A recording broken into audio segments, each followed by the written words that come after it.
Amen, amen. Sabbath, everybody. Happy Sabbath. Like always, it's a pleasure and an honor to be before you on another glorious Sabbath day. The Most High has allowed us to be here and to gather. All right. We'd like to thank everyone here, brothers, the sisters, even the little children. We thank God for each and every one of you. All right, we are in Matthew's chapter 18. We're going to get right to it. All right. Matthew's chapter 18.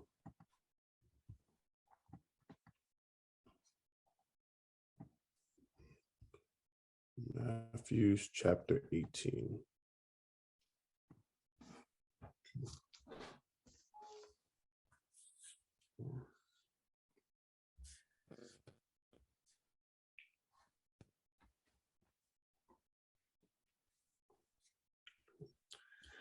All right, we're going to start off from verse 1, Matthew chapter 18 and verse 1. Get there, brother. You can read. At that same time came the disciples unto Jesus, saying, who is the greatest in the kingdom of heaven? All right. So we got interesting conversations about to come about. All right. So disciples came about saying, who is the greatest in the kingdom of heaven? All right. After this thing is over with, who's going to be the greatest? All right. But it's a little more specific in that question. Because like I said, when you go to different spots, sometimes you can get a little more clarity or insight as well. Let's hold this and go to Mark chapter 9 real quick. All right, we're going to hold this and go to Mark chapter 9. All right, one book over, Matthew, Mark. All right, chapter 9. Then I'm going to show another one later on, but we're going to do a few verses before that. All right. So Mark chapter 9, and this read verse.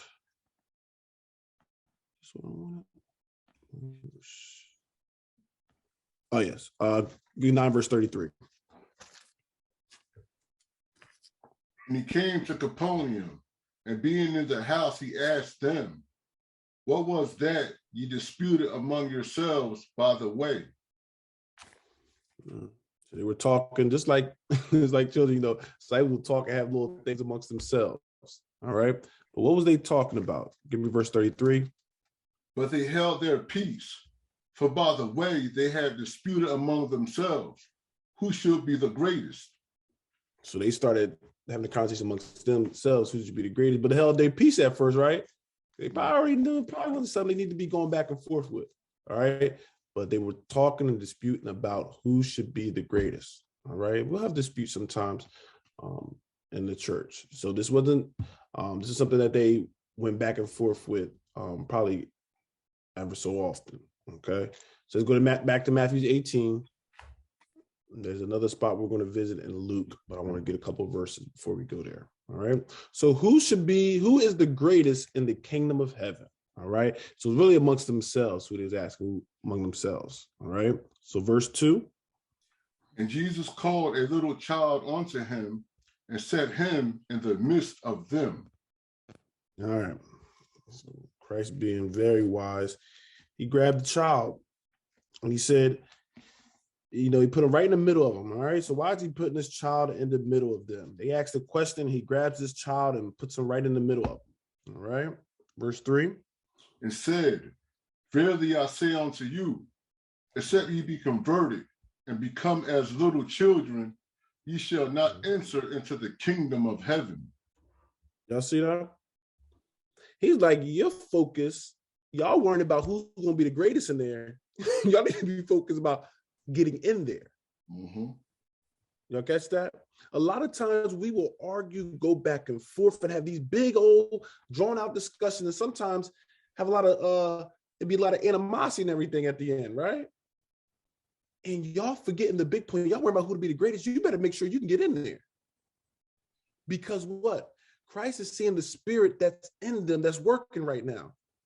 And if y'all focus on that wrong thing, y'all gonna miss the boat. So he bringing this child in there to remind them, this is the greatest one. Oh, I'm sorry, we're gonna get to that. All right. But he said what? Except ye be converted. Because right now, y'all not converted. You think you are, but how y'all talking right now, y'all discussing this, there's some problems with that. Except ye be converted and become. See that you have to be converted and become what? As a little child. Then he said, ye should not enter into the kingdom of heaven. So, beloved, if we don't get converted and become as children, we will not enter into the kingdom of heaven. Forget about who's going to be the greatest. People, well, how's the kingdom of heaven? How's it going to be like? Where's Christ going to be at? Are we going to? That's good. That's fun to, if you want to just, think about those things. But the first thing you need to worry about is, how do I get in? Before what's going to be my status. They worrying about status. And he's saying, you need to be like this child and be converted. All right, let's keep reading. Verse 4. And whoso shall receive one such a little child in my name receiveth me. Okay. So with verse 5, do anybody got anything for verse 5 or anything we've read so far? I forgot to even open it up for anybody. With anything we've read so far, and specifically verse 5, do anybody got anything?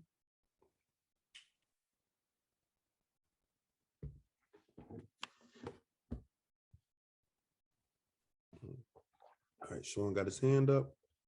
Go ahead, brother. Yeah, I was gonna say back to verse 3.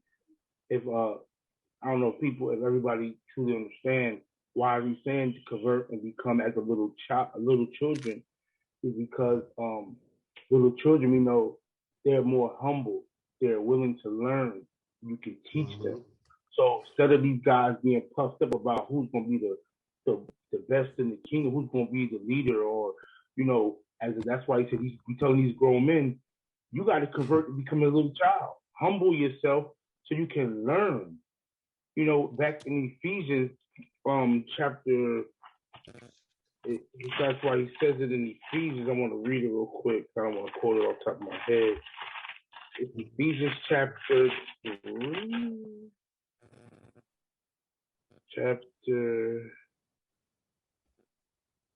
Oh man, let me see. I'm sorry, man. Chapter 5, verse 1. It says, "Be ye therefore followers of God as dear children." So when you're children, when you have the mindset, he's telling you, come as a child now. Be willing to learn. I'm teaching you guys. So you gotta humble yourself. You gotta become a child. Don't be puffed up because now you've grown and you think, how somebody say when you grown, you think you're grown now. You think you know everything. No. Now you don't really know what you're talking about because you're 18 or 21. So it's time to come as a child. You know what I'm saying? So, humble yourself. Have some humility so you can learn this thing and actually know what you need to do in this walk. So right there, I digress after that. Anybody else got anything? I was trying to make a great point. Don't say it's like one of them Nicodemus things when he said you must be born again. Don't think now I got to be like a little child. I mean, I got to get young again. How do I go get young again? All right. It's the mindset, right? The child knows he don't know everything. Or she knows everything, right? They're more in tune to listen. They'll have that trust to hear what you're saying. All right. You'll see a lot of times, right? A lot of us start off as little children when we get into this thing. And then, sometimes you get some learning and some education, and sometimes you see that cockiness come out of certain people, right? And it talks about specifically men, right? We get in these leadership roles.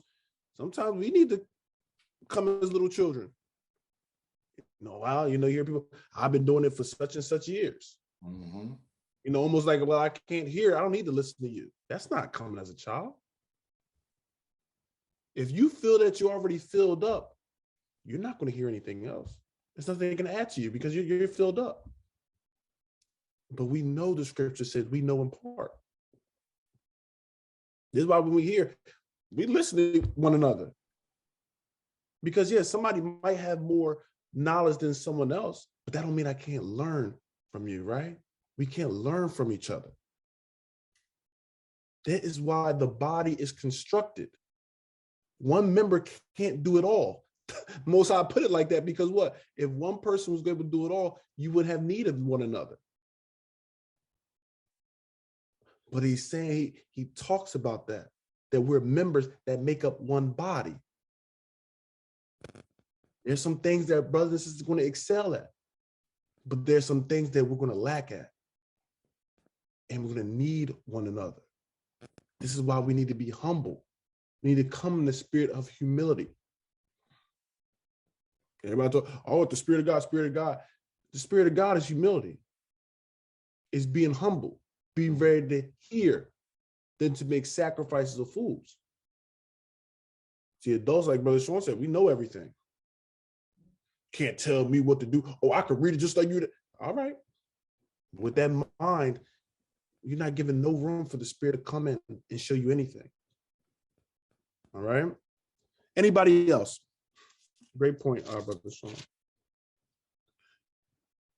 All right. So verse 5, and whoso shall receive one such little child in my name receiveth me. All right. So you receive them in his name, you receive Christ. This is very important. Good to get knowledge, but we have to get some understanding. You can't think it's just, oh, well, I'm reading it and I got this knowledge and this and that, and I just act up. Because just like you can receive a child, you can reject a child. And if you're not careful, it's going to get into it. In fact, let's read the next verse. We won't even touch it. Let's read the next verse. But whoso shall offend one of these little ones which believe in me, it were better for him that a millstone were hanged about his neck, and that he were drowned in the depth of the sea. But whosoever shall offend one of these little ones, you go ahead and offend one of these little ones. And it's not talking about, I think Brother Sean touched on, it's not talking about, don't think age. All right, don't think age. A new convert, you are new in this, right? You almost be born again. So, that child, you're young in this, okay? So it could be an older individual that's coming in, learning about it. They could be that child as well. If you shall offend one of these little ones which believe in me, they might not have all the scriptures and all the commandments and how to serve God correctly, but if they believe in me, you better not offend them. Because we get a lot of spirits that be coming in and thinking we can treat people a certain way because they don't know better and I know better. That's not what the scriptures say. If anything, it goes the opposite. We're supposed to suffer the children, suffer the feeble-minded. Not because I have this knowledge or I have this position, now it gives me the right to treat people the way it do. No, you don't understand the scriptures. And Christ taught on this. If you should offend one of these little ones that believe in me, right? It says, it were better for him that a millstone were hanged about his neck. That's a very heavy rock, all right? And it says that he would drown in the depths of the sea. Christ made this is a vivid picture that he created for us, right? Somebody drowning by a rock being around their neck, basically. He said, I'd rather you do that than you offend one of these little ones. If Christ is putting this picture out for us, shouldn't we be so careful not to offend? I don't know about everybody. For me, I try not to offend nobody that believes in it. Right? We might not agree with everything, but I'm still not going to try to offend you. Beloved, let's be careful not to offend.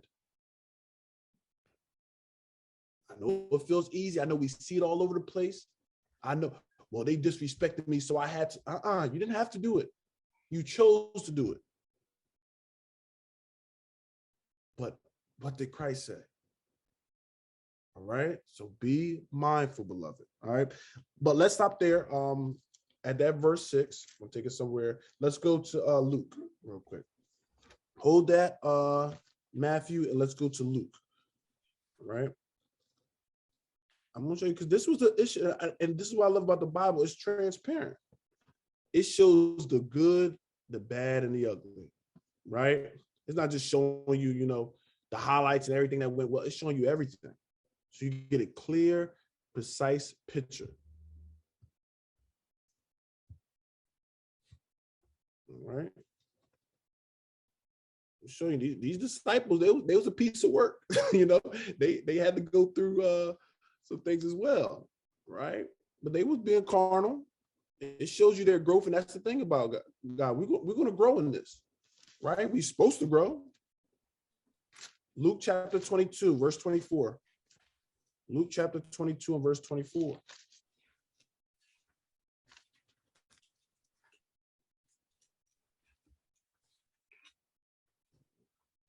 And there was also a strife among them, which of them shall be accounted the greatest. Hold it. Read that again, Brother Kai. And there was also a strife among them, which of them shall be accounted the greatest. What is the problem with this verse? Well, not the problem with the verse. What's the issue? There should be something issue that we see in here. Strife. There we go. See that word strife? When Isaiah brought it out. It said there was strife among them. It wasn't strife about righteous and unrighteous, was it? About should we keep the command? It wasn't strife amongst that, was it? Nope. They had strife for what? Read that again, Brother Kai. Verse 24, and there was also a strife among them, which of them shall be accounted the greatest. Which of who? Them. They was worried about who's going to be the greatest. Mm-hmm. In that kingdom, who's going to be boss over who? That sounds like us, don't it? We not worrying about the people. We not worrying about we ain't worrying about nobody but what? Ourselves. Am I going to be the man? Are you going to have to come to me for stuff? You right? You're right. And this thing created strife. This is why Paul talks about this. Certain conversations that promote strife and debate and all those things. Because a lot of times it's over something foolish. Y'all worrying about who's going to be the greatest instead of making sure you're going to make it in? Y'all want to argue? We arguing over this? And this same spirit is in the church today. I want to be in a position that I tell people what to do and they do it. See, I want to be a pastor. I want to be a deacon. I want to be an elder. So I can get the recognition, right? People can see me, say, yeah, that's the man right there. And people, they'll come to me, they'll greet me, and I get to tell them what to do, and they got to listen to all this stuff. That's the spirit that's in the church. It's the spirit of being the boss and not a servant. But let's see what the scriptures talk about with this. Okay, so that's verse 24. They have a strife among this. Verse 25, Brother Kai. And he said unto them, the kings of the Gentiles exercise lordship over them, and they that exercise authority upon them are called benefactors. So who is he referring to? The kings of Gentiles exercise lordship over them. Mm-hmm. Are we trying to be like Gentiles? Nope. Are we trying to get away from that? This is what Christ is responding to them arguing about who's going to be the greatest among them. Basically saying, y'all acting just like Gentiles. Y'all acting just like the world. Because that's what their focus is. That's what they're about. They want to be elevated so they can get this recognition and this sense of authority and power over someone else. They not worrying about the people, they worrying about themselves, right? We see that in this world with the politicians. They not worrying about the people for the most part. They worrying about helping themselves and theirs. That's what the world do. But we are not of the world. Neither should we be having the same mindset and the thinking like the world. All right, read the next verse. But ye shall not be so. Mm-hmm. He that is greatest among you, let him be as the younger, and he that is chief, as he that doth serve. See that? But ye should not be so. You should not be like this. You should not have this thinking. It didn't come from me. The Father didn't teach you this. It says, but he that is greatest among you, let him be as the younger. Let him be like what? Who's another word for younger? Like children. Him that's great, he need to be like the younger, like a child. In what sense?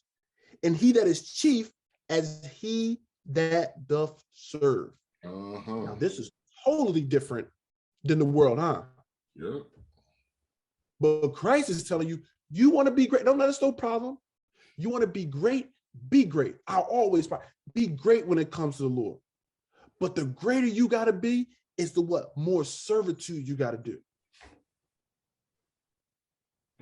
You got to come as a young person serving. It's not the higher you are in the church, the more everybody serves you. That's what the world doctrine teaches. Christ saying the greater you are, the more servitude you got to do. It's more work, the more you move up. And God elevates you. Read the next verse, verse 27. For whether is greater, he that sitteth at meat or he that serveth? It's not he that sitteth at meat, but I among you as he that serveth. So he's saying, y'all know me, your Lord, right? And this is why we're not going to get onto it today, but when he's doing the washing of the feet, he's bringing that out because they were discussing this stuff. And he gave them a humility role, not to humiliate them, a humility thing to show them. It's about serving, not about being served. Yep. Verse 27, for whether is greater, he that sitteth at meat or he that serveth? Of course, it seems like the person that's getting served is the greater one. The waiter or the server, they're supposed to be beneath, right? He said, is not he that sitteth at meat, isn't it the one that's sitting down and getting served? He said, but I among you as he that serveth. Mm-hmm. But I came as a what? As a servant, as a waiter. But Christ is what? He's greater than us. So what that's showing us? We need to have that same mind as him. We should be having the mind to what to serve. What can we do for one another? Instead for what can you do for me? The world teaches what you can do for me. No, we should be saying, how can we help you? All right, let's go back to Matthew's. Just want to show that.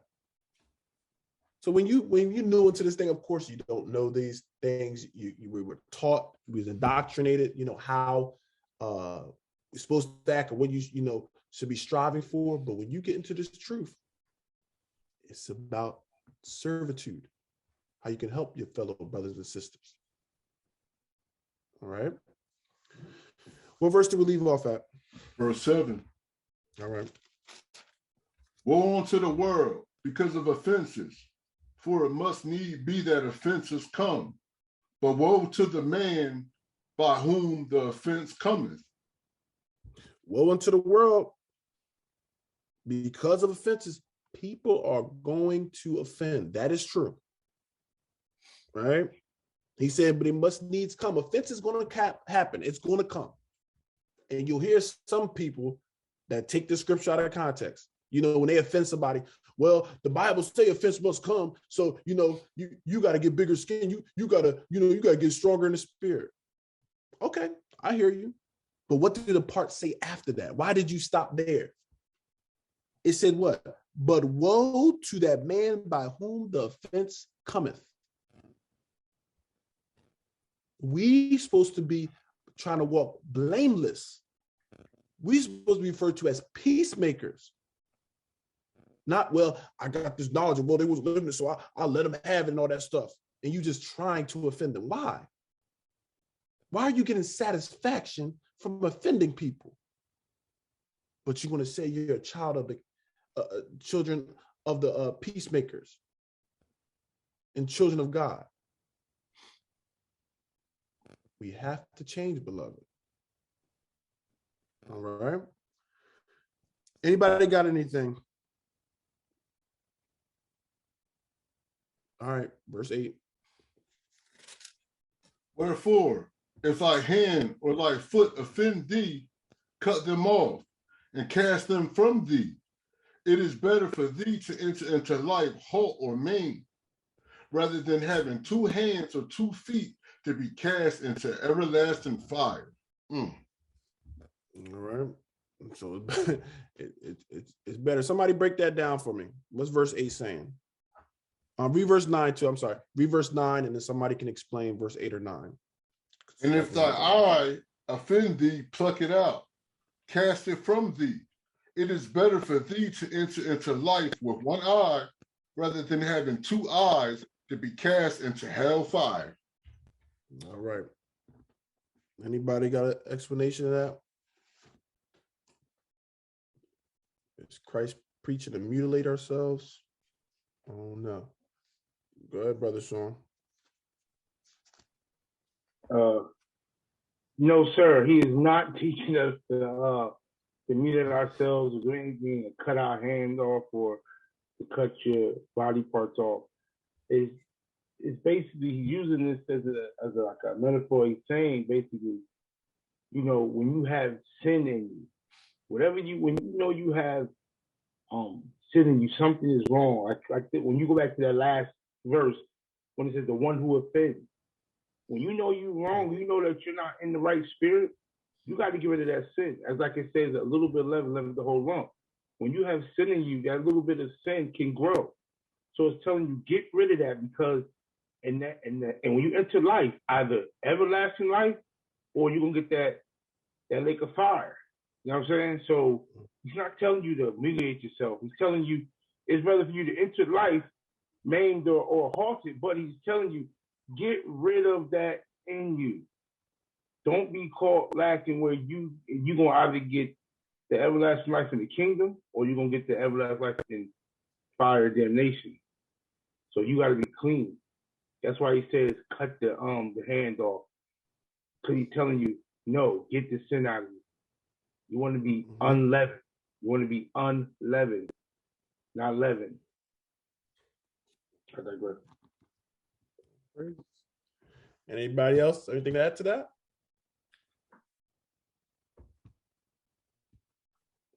Deuteronomy 6 and 8. It's a pretty good precept for it. He was basically teaching the law to some degree. You said 6 and verse 8? All right. And it says, and thou shalt bind them for a sign upon thine hand, and they shall be as frontlets between thine eyes. Because if you have these commandments upon your hand, you're not going to offend the Most High. You're not going to go into somebody's wife. You're not going to steal. You're not going to eat things contrary to the Most High. And also, if they be as frontlets between your eyes, that means they're on your mind. If they're on your mind, that means you're not going to transgress, because you're taking on His spirit. Good point. And he refers to this scripture even because we read in Matthew. You go back to the Matthew 5 section. He talks about that right hand offended, cut it out, cast it out. He's talking about these things because nothing should prevent us from doing what God's telling us to do. All right. Because one of the biggest and first thing you got to overcome is yourself, your mind. You got to fight this flesh, the hardest enemy and the biggest enemy you got to fight. It's not everything outside. It's here. Starts here. So if you got a problem with stealing, he said, listen, it's better that you cut those hands off where you're not going to be able to steal then you using these hands and you're going to keep still and saying, I can't help myself. Right? So with some things, we got to put ourselves in the environment. All right? If you got a problem with that flesh, you might not want to be looking at stuff that entices the flesh. You might not want to be hearing certain music and things that entice that in you. You got to sometimes cut that off. All right? So when we got certain things and we realize that these things contrary to the word of God, there's things you're going to have to cut off. So that what? That you can live. Okay? But he's not saying if you got this problem, you're going to cut it. Because if you really got an issue with stealing, even if you cut your hands off, your feet going, you're going to try to use your feet to steal, or so it's a mindset. All right, these sins come from here.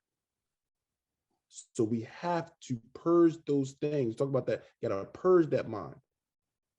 All right, so that's what he's saying. It's better you go in there lame. It's better you die righteous, but you missing your hand or your foot. Then you have your all your members working and functioning, and you're a big sinner. And you're going to get thrown as a full body into the lake of fire, than having no hand and everything, get eternal life. Okay? And you won't be spiritual. You won't be going in there with no hands going into eternal life. But that's another conversation. All right. Where we at? Verse 10. Good breakdown, brothers. Verse 10. All right. Take heed that you despise not one of these little ones. For I say unto you, that in heaven their angels do always behold the face of my Father which is in heaven. Ooh. Anybody want to touch on that? What is that saying? What does Christ tell us right here? This is huge, beloved. Read that verse 10 again. Take heed that you despise not one of these little ones. You better take heed. Hold on, I'm going to stop right there. I want you to listen. Consider what I'm saying. Take heed that you despise not one of these little ones. And we already talked about it. It's not just talking about children. These people that's coming into the faith, they might not know everything, right? Be careful to offend them, to despise them. Because the fear of the Lord don't mean you have to know everything. It's a mindset saying, I want to learn about God. Be careful to offend them. Because what? For I say unto you that in heaven, their angels do always behold the face of my Father, which is in heaven. Now think about that. Beloved, even for us, that's just getting to this walk. Think about that. You have an angel that's presently in the presence of the Father. That's why you shouldn't be offending them, because that angel is going to see you offending them as well. But people do not walk around like they have this knowledge. We just offend them like we don't care, because we don't believe it was real. We don't really believe the angel's there and want to talk to them. We don't believe that. So we treat people like whatever. Hold this. Give me Psalms 34. Hold this spot and give me Psalms chapter 34.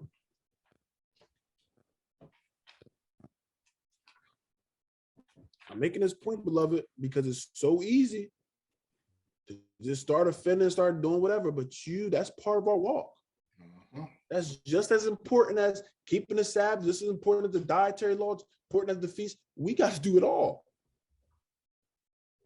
You can't be offending people thinking God's going to be happy with you. Have the same energy. All right? Have the same energy. Did I give you a verse, brother? No. All right, give me start verse 6. I want you to read verse 6 and 7. This poor man cried, and the Lord heard him and saved him out of all his troubles. All right, read. The angel of the Lord encampeth round about them that fear him and delivereth them. The angel encamp around who? Them. Around them that what? Who's the them? They have to be what? Fear of the Lord. That fear him. The fear of the Lord is the beginning of wisdom. See, this is why I said it ain't no talk. Don't think it got to be somebody long. Somebody just come to this and actually want to learn and fear the Most High. You get this. This is the benefit. See, you think you don't got no benefit, no assurance, but there's an angel there. All right. Now let's go back to Matthew's. Now we see Christ wasn't just talking just to be talking and saying that. He was letting us know. Thank you. All right. So take heed, despise not one of these little ones. Don't be despising people that's fearing the Lord because you feel they're not at a certain level, a certain status. Once you fear the Lord, you in that child of God status, and you better be mindful of how we treat the children of God, right? Mm-hmm. They're supposed to be our brothers and sisters anyway. Why are you treating your brothers and sisters this way? All right, let's keep going. I ain't gonna beat a dead horse. Verse 11. For the Son of Man is come to save that which was lost. The Son of Man has come to save that which was lost. Did he say a statement like this before? You didn't read in Matthew's. Did he make a mention of something like this before? Mm-hmm. Let's go to 15. Mm-hmm. This is why I say some things, when we read it through, there's certain things that just start popping up like, wait up, that sounds a little familiar. All right. He says the same things over and over. We realize these doctors, he's saying the same teaching. All right. So 15, what verse we want? 24. But he answered and said, I am not sent. Hold on, I'm sorry. Give me 22, just so we can get context and read down to 24. I'm sorry. 22. And behold, a woman of Canaan came out of the same coast and cried unto him, saying, have mercy on me, O Lord, thou son of David. My daughter is grievously vexed with a devil. All right, so a woman of Canaan saying, have mercy on me, and on my daughter. Okay, she has a devil. Read.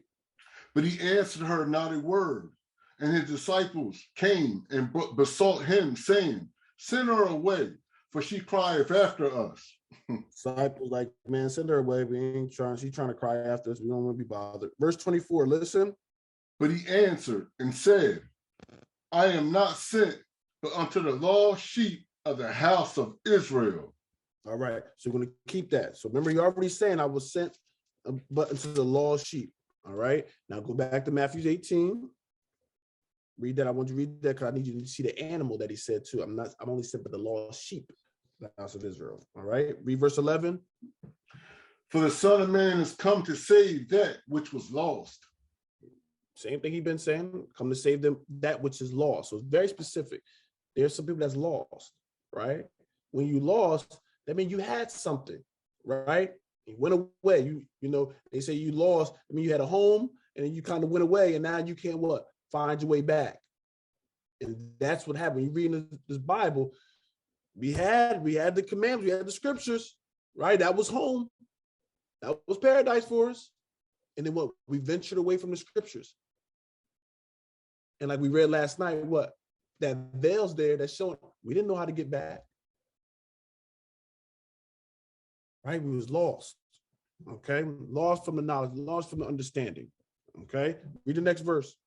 How think ye, if a man have 100 sheep and one of them be gone astray, doth he not leave the 99 and goeth into the mountains and seek of that which is gone astray? Mm-hmm. So when you're thinking about shepherds and everything, you have 100 sheep, one of them leave, right, and get lost. He's saying, don't you go and leave the 99 and go try to seek that one to bring it back? All right. So he said, what you think about this? Read. And if so be that he find it, verily I say unto you, he rejoiceth more than sheep, than of the 99 which went not astray. So he rejoices more of that sheep than of the 99 which didn't leave and get lost. All right. So he's trying to paint this this analogy, giving us this parable, right? Got 99. I mean, you have 100 sheep, one go away, start venturing off in the mountains, right? You go and you try to find it. And boy, when you find that sheep, you rejoice. You rejoice more than the 99 that was there. He's giving us something with this. All right. And we ain't going into detail what to really bring out too much, but he's showing us something. Verse 14. Even so, it is not the will of your Father which is in heaven, that one of these little ones should perish. Beloved, this is the Father's will. Some of us have gone out, right? And we got lost out in this world. But the Father's saying, I'm so particular. I want to make sure none of these little ones get lost. This is why the word of God reached each and every one of you on here, because he decided none of us be lost. And then when one of us come and we be found, right, we receive this word, he rejoices from that. It's like he rejoiced more than the ones that, was there, didn't go off. Think about the mindset of how God sees it and sometimes how we see things when people leave truth. Are we making our energy and best efforts to reach out to them? Hopefully, praying that they come back. Do we have that energy and that thought process? Or we say, well, they left because they was weak. They left because they really didn't love God. If they had the real Holy Ghost, they wouldn't have left. You see how there's two different spirits going on? But the Father's saying when they got lost, he said, I don't want them to be lost. I went out my way. I even went away from the 99 to go out and grab that one. And when I found it, I rejoiced. This is how the Father sees every time somebody comes in from the world into the fold. It should be a rejoicing moment. A sheep that been redeemed. All right. Anybody got anything? Because he's about to go into a different thought. Good. All right. Verse 16, 15. Give me 15. Verse 15. Moreover, if thy brother shall trespass against thee, go and tell him his fault between thee and him alone. If he shall hear thee, your brother. And I want to go slow on this one, Brother Kai, because this is a big one that will come to the church. All right. I think I have a lesson on it, but we get there yet. All right. So moreover, if thy brother shall trespass against thee, go and tell him his faults between thee and him alone. All right. What is Christ teaching us with this? What is he teaching us? Somebody make it plain. I think it's plain, but let's make it plain. Let's make it for today. Let me make an example. Let me see who I want to have a problem with today. All right, I'll pick on Brother Kai. All right. So Brother Kai, I got a problem with Brother Kai, right? He offended me. We don't know what the offense is. It don't matter what the offense is. He offended me. What am I supposed to do as a believer of God? Somebody get off of mute and let me know, because I need everybody to understand this. Sister Zuli. Well, you go to the brother and explain, that you got offended and everything. And then after that, if he is not willing to accept that, then you bring in elders or leaders from the church to fix the situation. Thank you. Zuli gave y'all the extra stuff. She gave y'all the answers after this too. Yes. Yeah. You go, I have to go to Brother Kai. I don't go, Kai offended me and I'm saying, Sister Zuli, yeah, I that Brother Kai, man, I don't know, he's a little off and everything, you know what I mean? I don't think he really, keep the Sabbath like he should. And what am I doing there? Why do you, Christ have a reason why he's saying this? Well, the Father is sharing this to be the law for it. What is the problem when you don't do this? What is the problem? What happens when you don't go to the person you have fought with?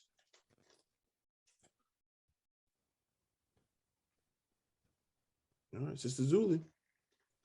You create more strife and more problems, and it creates gossip, and it's then the stories start changing, and it's a bigger situation. Mm-hmm. We all play telephone, right? you have one message, and then by the time we get down to like 10 people, it's a whole different story and message. Same thing happened with the congregation. The first thing is, if that person offends me, go to them. And you don't go with somebody, because what's the first thing? You're going to get defensive. The Most High already know. If I got a problem with Kai and I bring another brother or sister with me, he gonna come like, oh, y'all trying to jump me, like y'all trying to gang up on me, right? You hear people say that, y'all trying to gang up on me. First of all, if that's my brother or my sister, like we say all the time, I should be able to be comfortable to go to my brother or sister.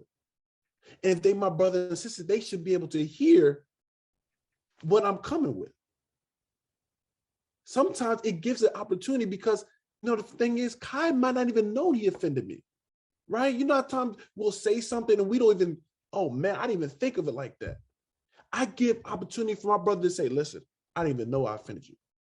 Or I give opportunity for my brother to say, oh, you're right, I'm sorry, you know what I mean? There's times where I'm like, it ain't even a big deal to me. But because it offended my brother or sister, now it is a big deal. And it's a light thing to say, I'm sorry, felt that way. You know what I mean? I'm sorry you took it that way, or I delivered it that way.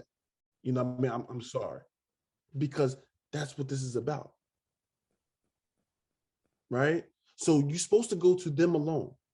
You're not supposed to go, well, I'm gonna tell the pastor, and then no. See, you already went out of order.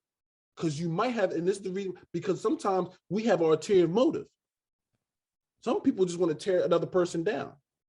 So I want to bring somebody else so they have the business too. Go to them.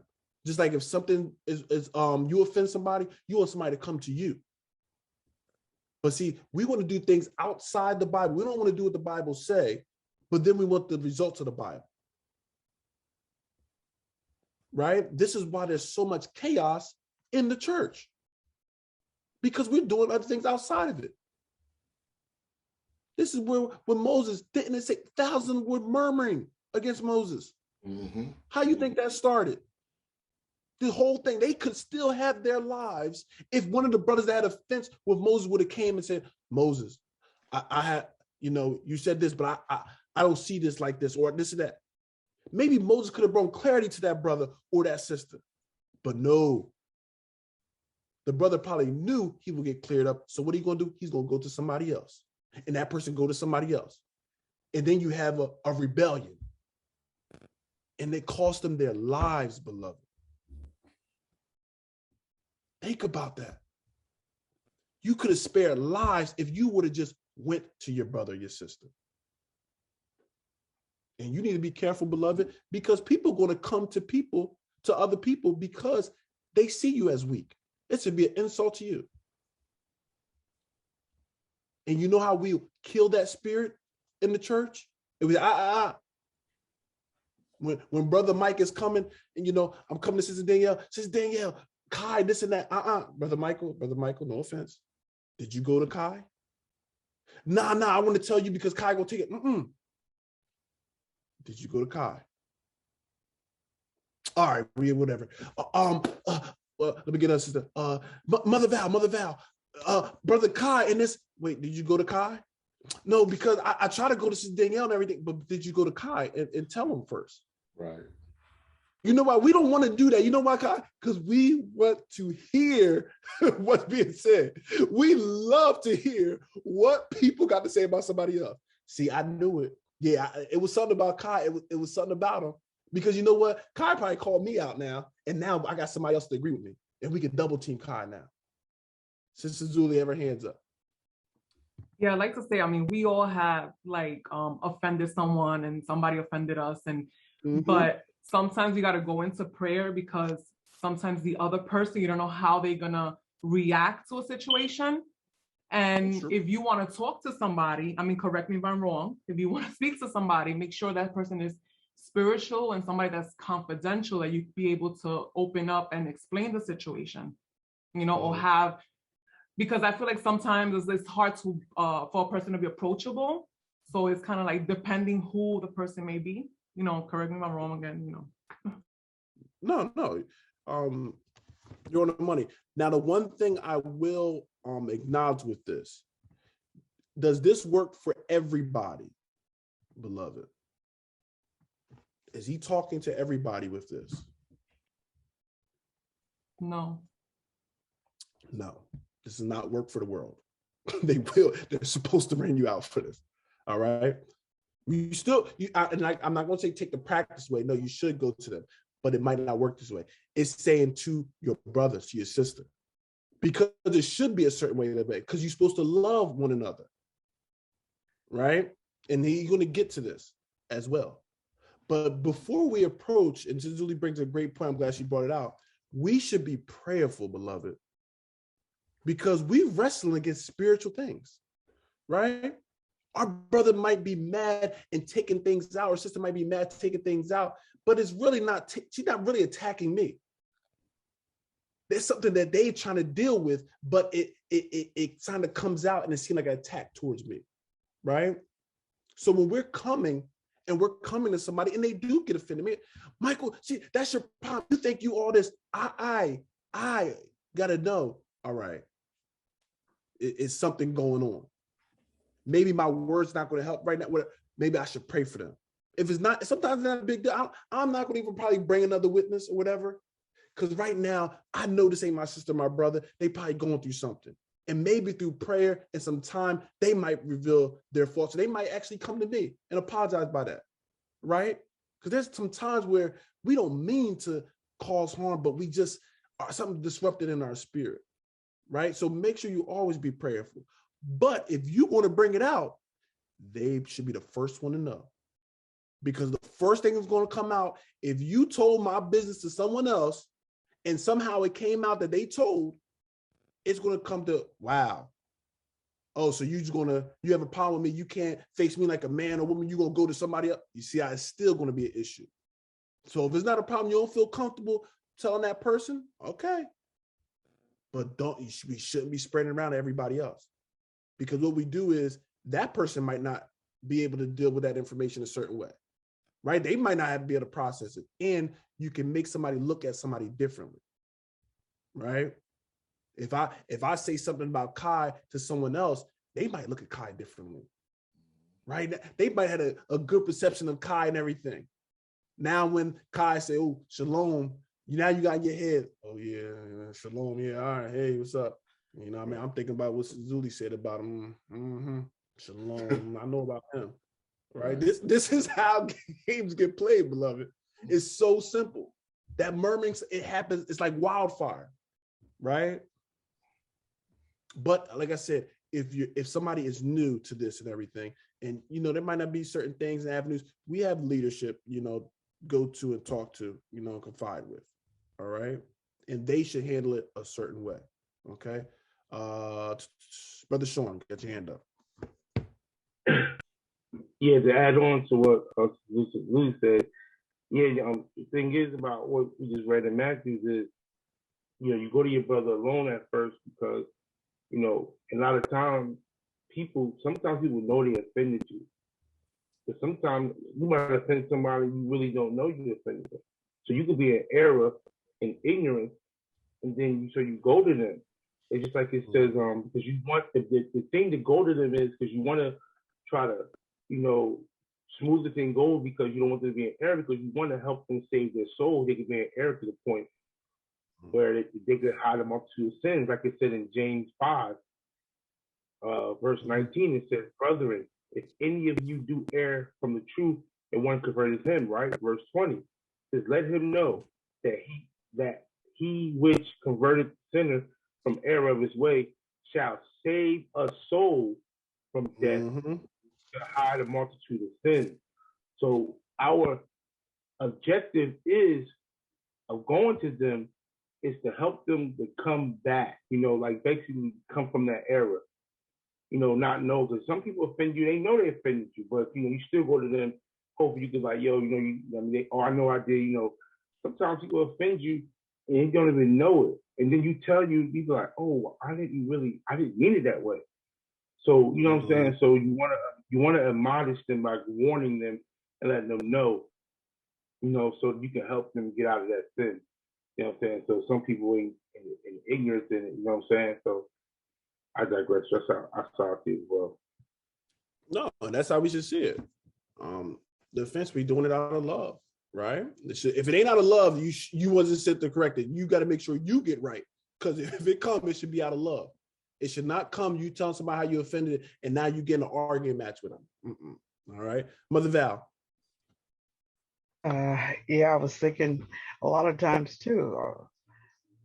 A lot of problems can come from something just so tiny, gets out of hand, and it snowballs into something so big that sometimes you forgot how it even started. That's the point. Like, where did all this come from? You don't even really remember. Yep. And sometimes these things last for years. You're like, I don't even know what we were we arguing about? And things, sometimes it is small, but the other people, you let that demon hear that seed, he's gonna put war on it, right? He's gonna magnify that thing, and now it became a big issue, right? So it's being careful. Like I said, we had it before, even with some of the guys on here.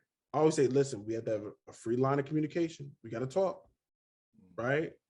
Even if it's some suggestion, anything, you gotta let them know, right? So, as brothers and sisters, this is how we ought to address one another, and we should know we love one another.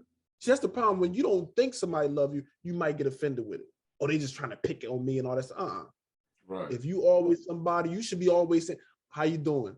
Brothers, sisters, we should be all addressing each other like that. So when it is something like that, it should almost, I say it hurt me more than it hurt you. It should be almost a certain humility. I'm coming to you because I don't want to bring this to you, but it's something that's bothering me, and I don't want that relationship between us two to be any kind of friction. That's why I'm bringing this to you, that we can resolve it amongst ourselves, right? We don't all agree on here. I'm talking about with every certain thing. There's certain things we might rub somebody the wrong way, but it's good that we talk because you need to understand and you can grow from that than having that friction between one another. Right. All right. This is how the Bible is designed, beloved. I know the world teaches another thing. This is how the Bible's designed. It's not that, well, I want to teach them because they're going to show me my respect. You can't force nobody to show you respect. No. This is because you love them and you want them to understand. Give them opportunity. Somebody, you don't even get people opportunity. Well, I will go to them, but I know how they are. I know they're going to do this. See, you putting that in your head. Devil throwing all that in there. You don't even know. Let the brother or sister have the opportunity at least to reject you, but you have to do your job. All right. So let's read that again. Brother Kai and Sean, that's a beautiful verse, and that James, it's a beautiful verse because that's what we should be seeing it as. All right. What verse was that? I got to finish verse 15. All right. Read 15 again from the top then. Moreover, if thy brother shall trespass against thee, go and tell him his fault between thee and him alone. If he shall hear thee, thou hast gained thy brother. That's how smooth it can be. If they hear you, go to them. Oh, I didn't even think about my fault. You know what I mean? My fault, sis. I'm sorry, Bang, we're good. It's all over. But Christ, no, that's not going to happen all the time. So what? He already continued it. This is how good God is. He already knew. So you're like, son, I know there's going to be something that ain't going to be enough. But let's get to the next part, verse 16. But if he will not hear thee, then take with thee one or two more, that in the mouth of 2 or 3 witnesses, every word may be established. So this is an Old Testament concept. You can go back in the Old Testament, it talks about this. All right. So he's bringing the law even to this matter. All right. So they can't hear you. They don't understand you. Maybe it's a little friction. Wow, they taking it the wrong. No, I ain't meaning like that. It seemed like it ain't resolved. You'll bring somebody else. Now you'll bring a witness. Because you went one-on-one, it didn't, still seem like something's off. sometimes you got to bring another person, because sometimes another person brings neutral, right? They get to hear it, because sometimes when you're in a situation, you're not seeing the whole situation. So sometimes you'll bring an outside source to kind of see both sides, right? So this is why even you'll see that even in the world, they'll bring they call like mediators, right? That kind of hear both sides. Or, you know, people got therapists or whatever, they hearing both sides. So you'll bring a witness. Now, beloved, do not bring no busybody or somebody that is not credible. Don't bring them. That's not the what he talking about. You bring somebody else in the faith, somebody that's seasoned, somebody that's not going to take a side. Don't bring your best friend to go against them and think that's going, no, that's not dealing righteous.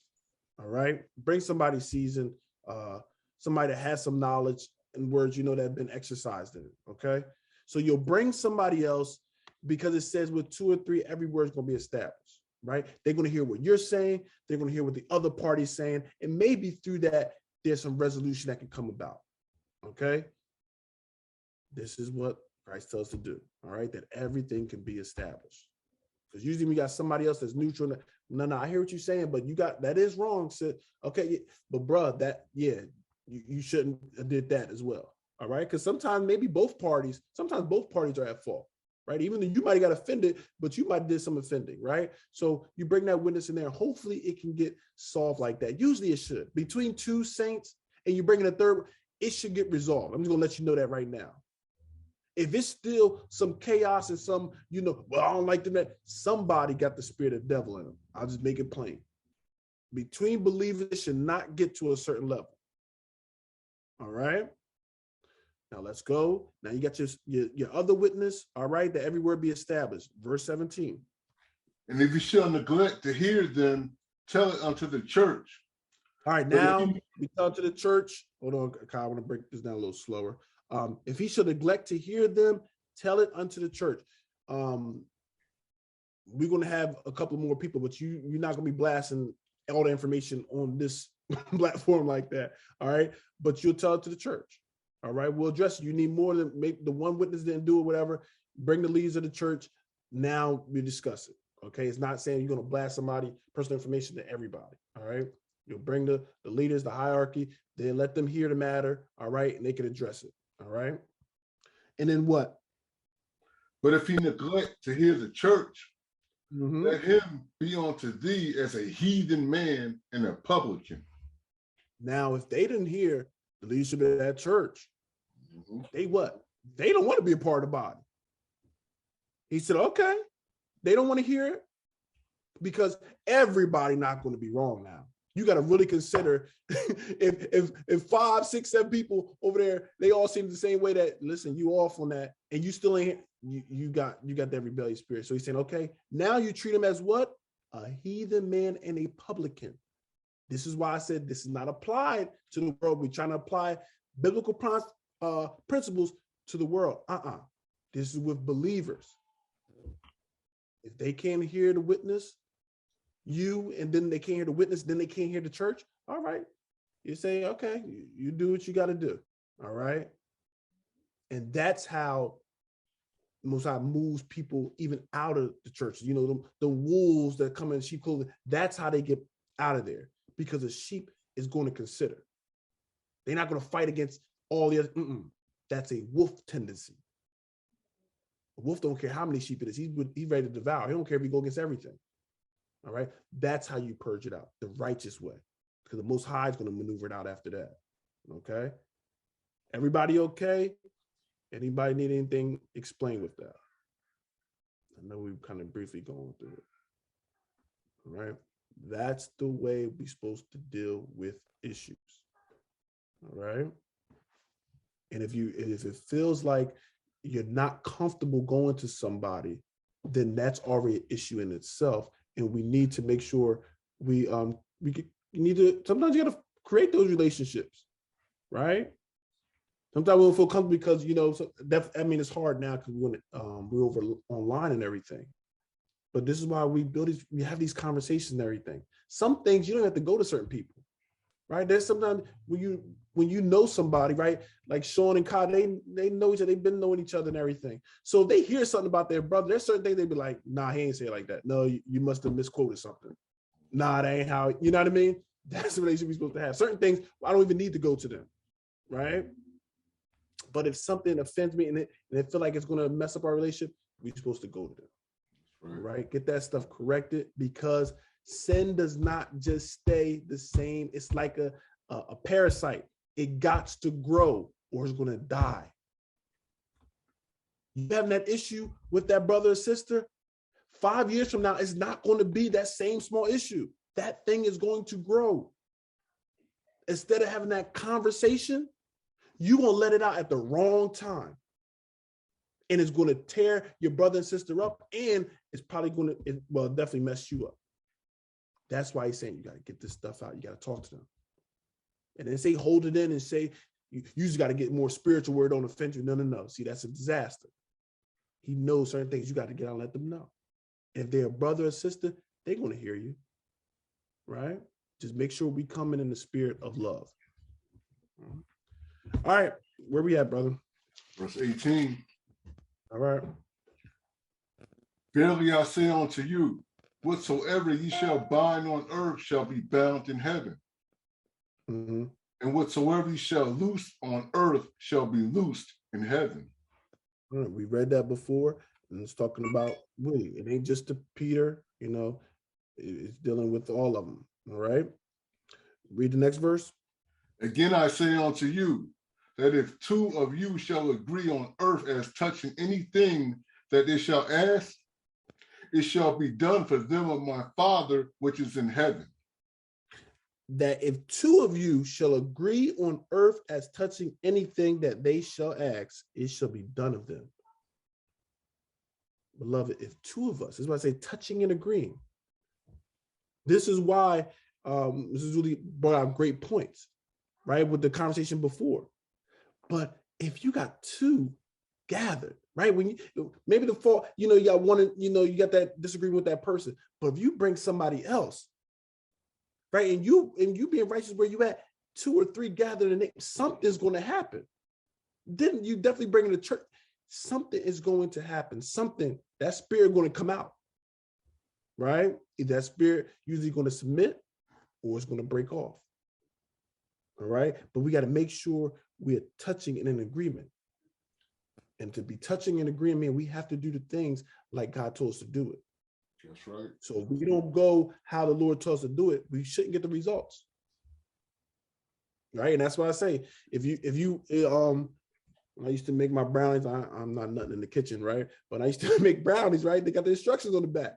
You got your 2 eggs, your milk, If I say, you know what, it says 2 eggs, but I'm gonna put 4 in there, or I'm not gonna use no eggs. Is it gonna look like the picture said it's gonna look? Or is it gonna taste good? No.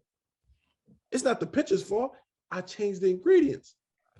Same thing with the word of God. You change the ingredients. You start taking stuff out. Well, even though it says this, I feel this way, and you do this, it's going to change the scenario. So to get the Father's results and get the Father's blessing on the situation, we have to do it according to the ingredients that he has set for us. All right. So touching anything should be done of them of my Father which is in heaven. All right. So beloved, we touching and agreeing. God, he hearing us, and he's going to fulfill those things. All right. We should have that confidence. We should have that faith. Anybody have anything? Good. Brother Sean.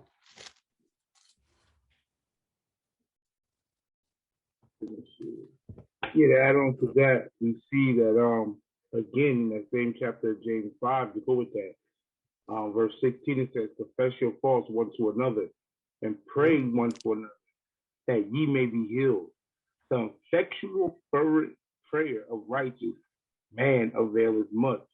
So as it says too, and it's in verse 19 in Matthew, again I say to you, that if 2 of you shall agree on earth and touching anything that shall ask, it shall be done for them. My Father is in heaven. So the same thing. you know, when you come to a brother or sister, you speak it to them. You know, like you said, you can confess your fault and you can pray for another. So like somebody come to me and say, yo, I'm going hard, this is something hard I'm dealing with. And I'm like, yo, I encourage them and then we pray about it. And we both agreeing, like in prayer, we're agreeing, you know, Father, you know, heal them, take this from them. You know what I mean? They can, you know, they want to stop this thing or whatever it is they fighting with. So, you know, 2 or 3, you know, you gather and you come in that prayer and, you know, the righteous man availeth much, the prayer of a righteous man, or even a sister. You know what I'm saying? So that's what we need to do. No, It's always good to have. Always good to have someone or some people that you can speak to who can help you and encourage you to keep on going in anything that you need to be done. Mm-hmm. No, that's a great point. And this is why we always say, we talk about every probably Friday, Saturday, pray for one another. I say it all the time. I'm not just saying it. Pray for one another. Because somebody can be good on Tuesday and Wednesday morning be a whole different person. Right? So this is why I say when we go in and approaching everything, it won't be approaching. Sometimes you just got to pray for them. God might say, you know what? You fast for your sister. You fast for your brother. But you know, when God say that, we like, no, Lucy or Satan. I'm not fasting for them. I'm going to just go and tell them. No, the Spirit told you to fast and pray for them. Because they might need spiritual intercession before you even say your words, because they're not going to hear your words, right, at the state they're in, right? And this is what we got to realize. This is why we have to be Spirit-led. There's times we're going to open our mouths, and there's times when the Most High, just shut up, hold your peace, right? So we got to know how to deal with one another, all right? And anytime we're approaching anybody with anything, make sure we're doing it in the right spirit, all right? All right. Thank you, Brother Sean. That was a good point. Where we at, Brother Kai? Verse 20. All right. For where 2 or 3 are gathered together in my name, there am I in the midst of them. Do we believe that? Gathered in his name, right? The Sabbath, that was of God. That wasn't of man. We gather in what? According to his name, according to his authority, according to the teaching. All right? When we gather together, he's in the midst. This is why the learning comes out. This is why sometimes we're talking and everything, and then, you know, we might go a whole different direction, but the Spirit leads it because somebody needed that. All right? He's going to be in the midst. And when he's in the midst, understanding happens, love start happening, things that were broken start to be mended together. Those things, the doctrine, those things that were wicked, they're going to get broken. Many things happen when he is in the midst, but we got to be touching and agreeing. All right? Gathered together in his name. All right? Go ahead. Then came Peter to him and said, Lord, how oft shall my brother sin against me and I forgive him? Till 7 times. You gotta love Peter. And this is what I love about the Bible. Because it's like, yeah, Lord, I hear that what you're saying. But Peter, like, I know my brothers, man, they do a lot of offending. Right? I know you say go to listen, but there's some people, they just keep on offending. All right. So Peter's saying, how many times I gotta forgive somebody, Lord? Like, people need a lot of forgiveness. He said, like 7 times? 7 times seemed good. That seemed like a fair number, right? How does Jesus respond? Jesus saith unto him, I say not unto thee until 7 times, but unto 70 times 7. What is Christ saying there? There's 2 answers. Right? There's on the surface answer, and then there's a deeper understanding. What is he saying with verse 22?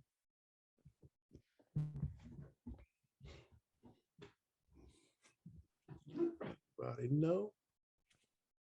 I say not unto thee until 7 times, but until 70 times 7.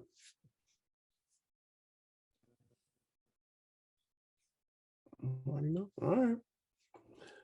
So we look at it on the surface. He's saying, no, Peter, you just don't have to forgive them 7 times. You got to forgive them 70 times 7. All right. Any math people, that's going to be 490 times. And this is not talking about a lifetime.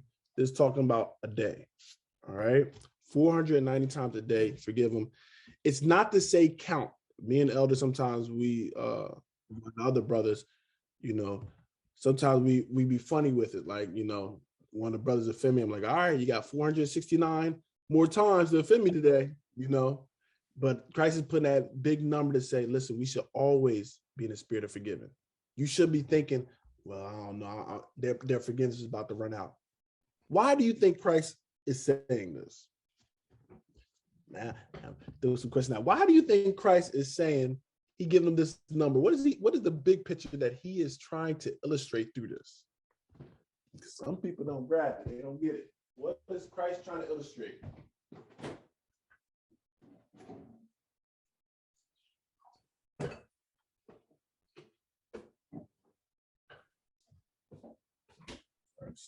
Stepped away, so I can't see if anybody got their hands up. What is the big picture that Christ is trying to illustrate with that?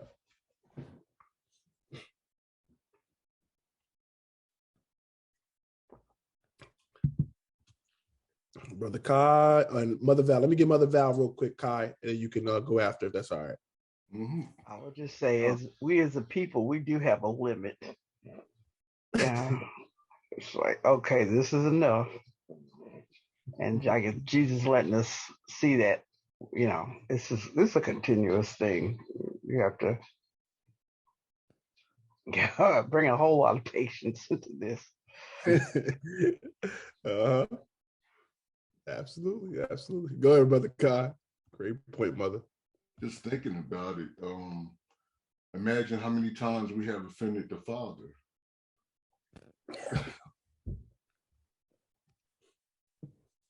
There we go. He's about to get into that. Sometimes we get so forgetful. You want to give a limit on somebody else, how much you can forgive them. But when it comes to you want all the forgiveness in the world when we offend specifically the Father. We don't want to put can he just forgive us 7 times? How many of us is going to be here if he just forgive us 7 times? Right. None of us. But you ready to put that limit on somebody else. See, this is the carnal thinking that we got, right? And brother Peter, I'm glad that he brought it out and the scriptures recorded, because that's how we think. As soon as you hear about forgiveness, you get that person that person that pops up in your head like, oh man, I can't, always gotta forgive them. Oh my God, right? You like, oh Jesus, how many times you should forgive? He was waiting for a number. Christ said, I see the spirit of the question. He discerned the spirit of the question, and this is why sometimes we have to discern the spirit of questions. Sometimes you answer something, but they got a different motive behind it. But Christ trying to show them, when you learn forgiveness, it's not a number, right? That spirit is going to be continual. Now, we can talk about forgiveness and how you're forgiving everything, because it don't mean somebody slap you in the face, you just keep letting them slap you, saying, I forgive you. No, we're not. It's not foolishness like that, all right? But we can say that to another time, all right? But we should forgive them. Somebody coming and saying, like I used the example earlier, I offended Kai, maybe he tried to, maybe he tried to get it right? I offended Kai, right? And Kai come to me, talk to me, saying, you know what, blah, blah, blah, you offended me. And I'm like, oh, you're being soft, man up, right? Okay, that ain't good. And maybe he don't go and bring another witness. He's like, wow, okay. But later on, I might come about and say, you know what, Kai, bro, my bad, man. I came at you the other way and everything. I was having a bad day. This is the opportunity, Kai. Oh, okay, no problem, brother, man. I understand. Or Kai can be like, nah, there ain't no excuse for that. Nah, because you didn't have to do that. See, that's how some people get. But no, we're supposed to forgive. Somebody pleading for forgiveness from us, we should forgive them. And I'm not talking about some there's some other things that get a little deeper, but for the surface, you should forgive them. Be willing to forgive them. What is so crucial that you can't forgive them? And it should be restored back to the relationship you had. Okay? So this part of that forgiveness. All right. Quiet. So 70 times 7, go to verse 23. Therefore is the kingdom of heaven likened unto a certain king, which would take account of his servants. All right, so we're about to get a little parable here, all right? So the kingdom of heaven, he's comparing the kingdom of heaven is like a certain king, all right, that will take account of his servants. All right, so we're going to deal with a king and a servant. Read. And when he had begun to reckon, one was brought unto him, which owed him 10,000 talents. All right, so this king had a servant that owed him 10,000 talents, all right? So we'll just keep for $10,000 for our sake, so we understand that, all right? So somebody owed him 10,000, okay? It's a lot of money, right? Read. But for as much as he had not to pay, his Lord commanded him to be sold, and his wife and his children, and all that he had, and payment to be made. So he's like, listen, that's a lot of money. You can't pay. You say you can't pay it? Oh, man, you're going to be sold off. You're going to have to make this payment. And sometimes they'll throw you in, servitude. Wife have to go into servitude, children, to pay that off. So that's what he's saying. This is what this king's saying. Oh, you can't pay it? Well, we're going to have to sell you, your wife, your children, all right, until that payment is met. Okay. Let's keep reading. The servant therefore fell down and worshipped him, saying, Lord, have patience with me, and I will pay thee all. So now the servant is pleading to Lord, no, Lord, please, Lord, have patience, I'll pay it. I'll pay it all. Just be patient, right? Let's see what that Lord says to him. Read. Then the Lord of that servant was moved with compassion and loosed him and forgave him the debt. So that king, right? That king that was Lord over this servant, he said, you know what? He was moved with compassion. He said, because you plead like that, he said, all right, I'm going to forgive your entire debt, right? You owe me $10,000.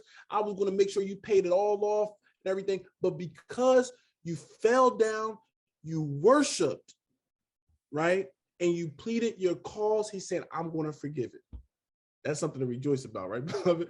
You got 10,000 talents forgiven. Okay, so you don't have to worry about paying it back. You're good. All right, clean slate. Now let's see. Verse 28, what happens? But the same servant went out and found one of his fellow servants, which owed him 100 pence. And he laid hands on him and took him by the throat, saying, pay me that thou owest. Just like us. You just got forgiven 10,000 talents. The first thing you do is you found somebody that owed you, how much did you say, 100? 100 pence, right? And you put hands on them. He said you put hands on them. You put your hands around the throat saying, pay me what you owe me. Y'all see this, beloved? He just got forgiven for 10,000 talents. And he went and demanded and ready to choke this person that owed him 100 pence. This is the craziness behind this. If I can forgive him for $10,000, am I going to go and choke somebody that owe me $5? No. Come on,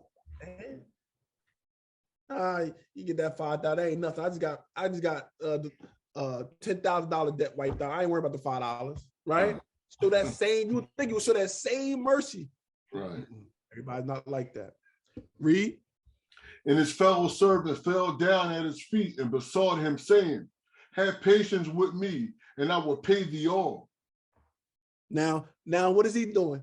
This servant wasn't there when he pleaded to the Lord, but he's having the same thing. He said, please have patience with me. I'll pay it. The same thing this brother just did to his boss, this person is doing to him. All right. How does he respond? Verse 30. And he would not, but went and cast him into prison till he should pay the debt. That's crazy.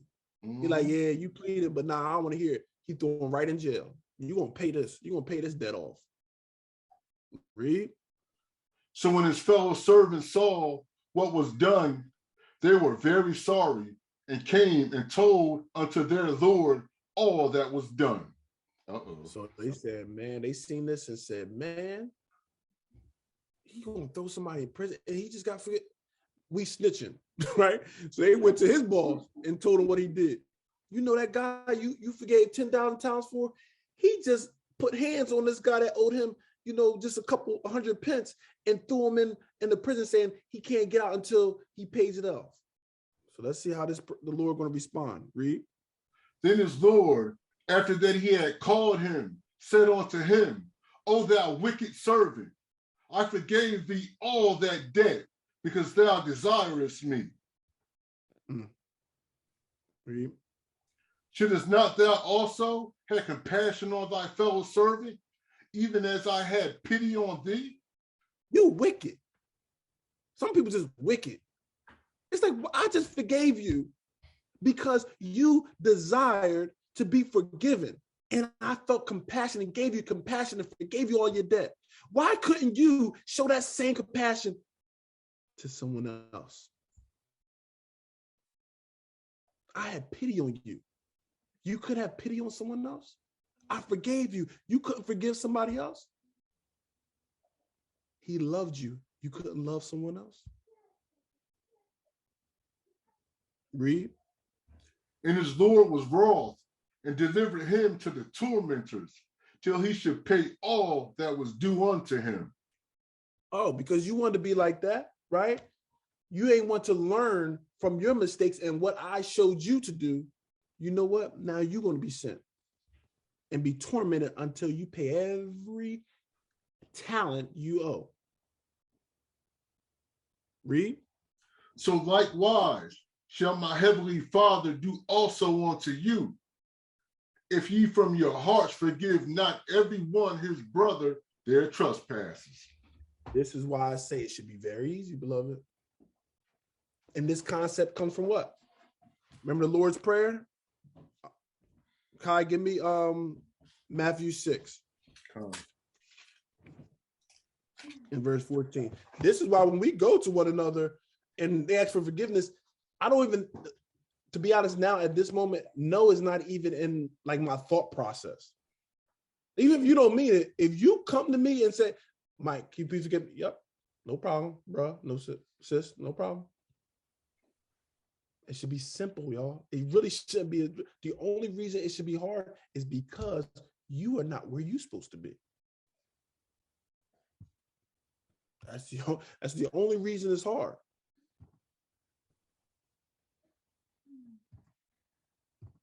Where I have you at?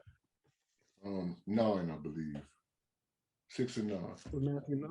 Oh, 6 and 9. Okay. All right, Matthew 6 and 9.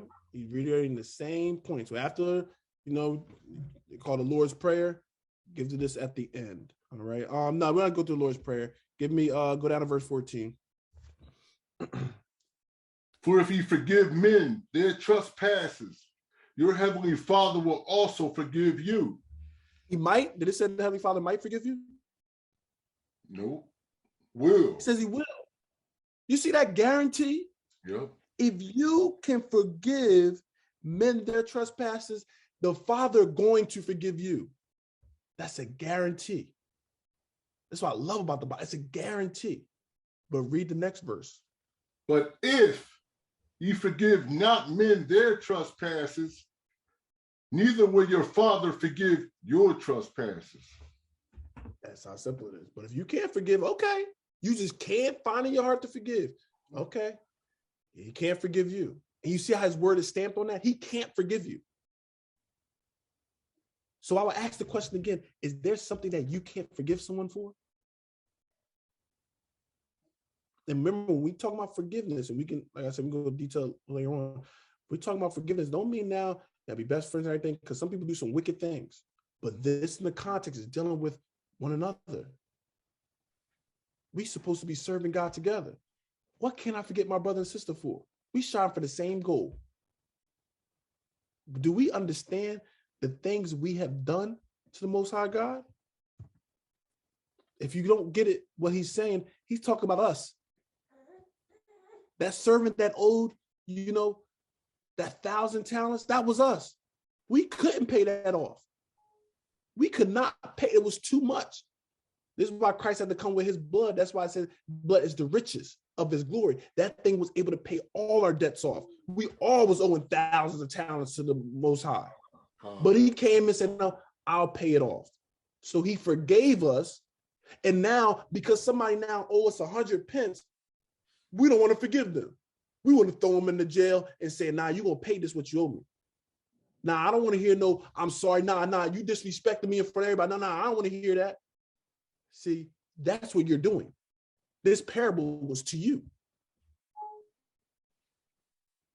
What is so detrimental that you can't be forgiven for the Most High? I want you to just think about that, beloved. What has so crazy that you say, I risk the Most High not forgiving me? They offended me so much that I'd rather say, you know what, I'd rather be tormented with them. It should be nothing. And believe me, I know, but this is the level we have to get to. This is the level we have to all get to. Because I don't care how many scriptures and everything we get. It says, if you cannot forgive, he cannot forgive you. He bind himself to his word. All right. Did anybody have anything they wanted to add or anything to this? Bring clarity to. All right, beloved. No, it was a lot. There's a lot of goodies in there. Hopefully somebody learned something. All right. We're going to close out with that. Let's say shalom.